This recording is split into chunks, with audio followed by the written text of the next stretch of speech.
Das war wieder ein Abend, wo ich dermassen viel gelernt habe, wo er mir die Wahrheit an den Grind schiesst und zur gleichen Zeit so wahnsinnig poetisch mich wieder in den Arm nimmt. Es ist aktuell, es ist witzig, es ist berührend und es ist einfach wichtig, was er erzählt. Die haben berührend, sehr lustig. Es hat irgendwie nachdenklich gestimmt.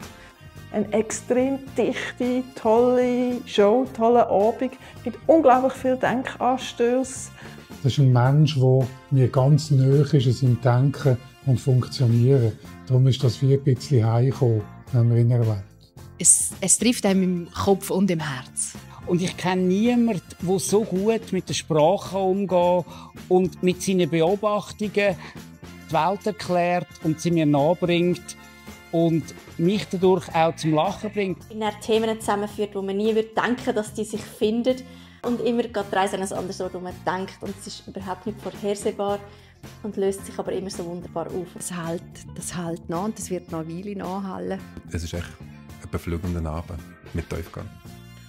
Ich bin einfach total begeistert. Steckentüre, ist das schön gewesen.